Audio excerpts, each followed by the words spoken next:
faut-il s'inquiéter de la qualité des eaux minérales? Les sénateurs écologistes demandent une commission d'enquête suite au rapport publié le 6 avril dernier par les autorités sanitaires. L'ANSES a en effet détecté des résidus de pesticides dans les sources de plusieurs eaux de grandes marques, Épar, Perrier, Vittel, Contrex.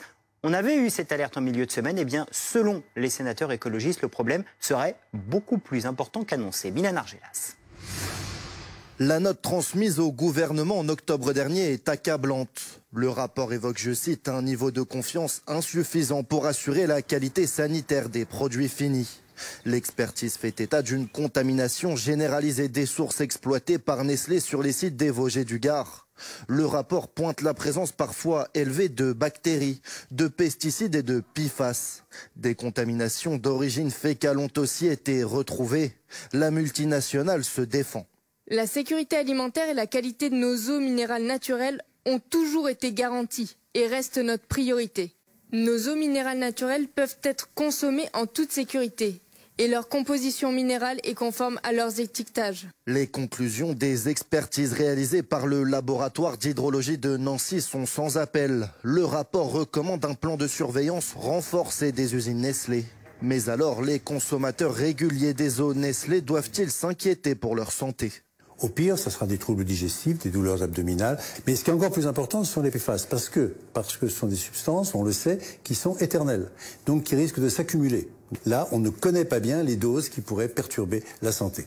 L'ONG Foodwatch a porté plainte contre Nestlé en février dernier, évoquant une potentielle complaisance des autorités. Allez, on précise que Nestlé a bien affirmé à BFM TV que des contrôles avaient été faits en amont, qu'il n'y a pas de danger à consommer ces eaux minérales. Alexandre Wizy, bonjour, merci d'être avec nous. Vous êtes sénateur PS de l'Oise, ce sont les sénateurs socialistes qui ont demandé cette commission d'enquête. Pourquoi? Parce qu'il y a eu cette alerte, je le disais, en milieu de semaine, mais ce que vous nous dites avec cette commission d'enquête que vous réclamez, c'est que le problème, il est peut-être plus large que ce qu'on pensait. Écoutez, je pense qu'il faut repartir du début de cette affaire. Le début de cette affaire, c'est en janvier dernier. Il y a une première affaire qui sort, un premier papier qui sort dans la presse et qui nous dit quoi? Qui nous dit qu'il y a des faits de tromperie commerciale. En fait, pour l'eau en bouteille, il était pratiqué une forme de traitement qui est celui normalement qui est réservé à de l'eau du robinet. Or, quand on achète de l'eau en bouteille, qu'on l'achète 200 fois le prix de l'eau du robinet, on s'attend à ce qu'elle réponde à un cahier des charges particulier. Donc on pensait que c'était une affaire seulement de tromperie commerciale. Ce qui est apparu dans ce qui est paru il y a 2 jours, c'est que c'était aussi une affaire sanitaire. L'ANSES, qui est l'autorité nationale de la sécurité sanitaire, qu'est-ce qu'elle dit? Elle dit que la garantie sanitaire des produits Nestlé Waters, elle ne peut pas la garantir. Elle ne peut pas la garantir aujourd'hui. Elle dit qu'il y a un problème virologique. Il y a ce que vous avez cité, qui est l'analyse qui a été faite par le laboratoire hydrologique de Nancy, qui révèle au niveau microbiologique des matières fécales, la présence de matières fécales. Et l'ANSES donne un exemple bien précis. Elle dit qu'il y a un précédent en Espagne en 2016, où il y a eu une épidémie de gastro-entérite qui était liée à des problèmes d'eau embouteillée.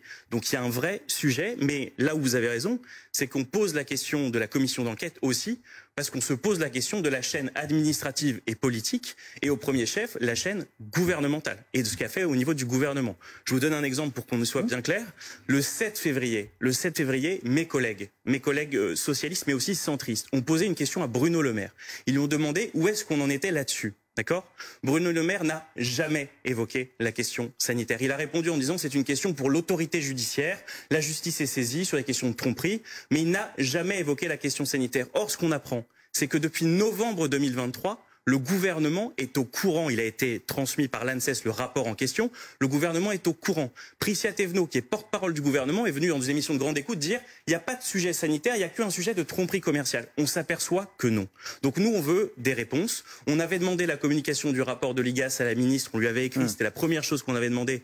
On n'avait pas eu de réponse immédiate. Le rapport avait été publié comme ça au fil de l'eau en février. On s'en était rendu compte par accident. Enfin, pour vous dire un petit peu où on en est dans la relation avec le gouvernement, entre le gouvernement et le Parlement. Donc ça, c'est quand même problématique. Ce que vous dites aussi, et je parle sous votre contrôle et vous me corrigez si je dis une erreur, c'est que vous laissez entendre qu'il y a des pesticides qu'on ne teste pas, des résidus de pesticides qu'on ne teste pas aujourd'hui dans ces sources et qui pourraient être présents. Vous demandez à ce qu'on élargisse en fait la recherche de ces pesticides dans ces sources d'eau minérale.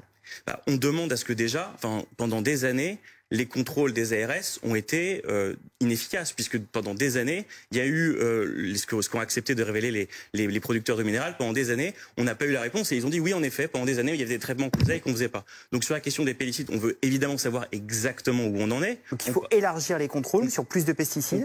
On parle d'une autre qualité. Nous, on n'a pas parlé d'élargissement de contrôle dans notre question de résolution. Nous, on veut comprendre ce qui s'est passé. On veut savoir ce qui s'est passé, on veut savoir ce que les gens achètent. Je vous rappelle que l'eau minérale, moi je suis jeune père de famille, c'est ce qu'on donne à nos enfants, ce qu'on conseille de donner à nos enfants en termes de qualité. Donc on veut savoir où ce qui s'est passé et on veut savoir comment le gouvernement a géré la situation. On se rend compte que d'une ARS à l'autre, ça n'a pas été géré de la même manière. Dans un cas, on a fait des contrôles renforcés, dans l'autre, on n'en a pas fait. Qu'est-ce qui s'est passé? Et le gouvernement, encore une fois, sait depuis novembre 2023 qu'il y a des questions de qualité sanitaire. Et quand Nestlé sur les mots de dit l'ANSES. il n'y a aucun risque, on fait tous les contrôles, tous nos produits sont fiables, il n'y a aucun problème, vous dites quoi? Nestlé ment? Moi, je dis que déjà, il y a eu une tromperie commerciale pendant des années, que donc la parole ne vaut pas caution. Et je dis deuxièmement que je crois plutôt l'autorité nationale de sécurité sanitaire qui appelle à des contrôles renforcés et qui dit que la qualité sanitaire des produits, aujourd'hui, elle ne peut pas la certifier. Donc je pense qu'il faut plutôt faire confiance à nos autorités sanitaires qu'à l'industriel qui est mis en cause dans l'affaire. Donc moi je fais d'abord confiance à l'ANSES et donc il faut que le gouvernement puisse agir rapidement sur ce sujet. Sachant que l'ANSES ne demande pas le retrait de ces bouteilles d'eau. Tout à fait, on est d'accord. Il n'y a pas de question de retrait. On n'est pas là aujourd'hui sur des questions de vie ou de mort. Mais vous conviendrez que si vous avez des gastro-entérites lorsque vous achetez de l'eau en bouteille, il y a quand même un sujet et un petit sujet en matière de santé publique et de tromperie des consommateurs. Et on attend de voir la réponse que vous donnera le gouvernement. Merci Exactement. beaucoup d'être venu sur le plateau du Live BFM ce matin.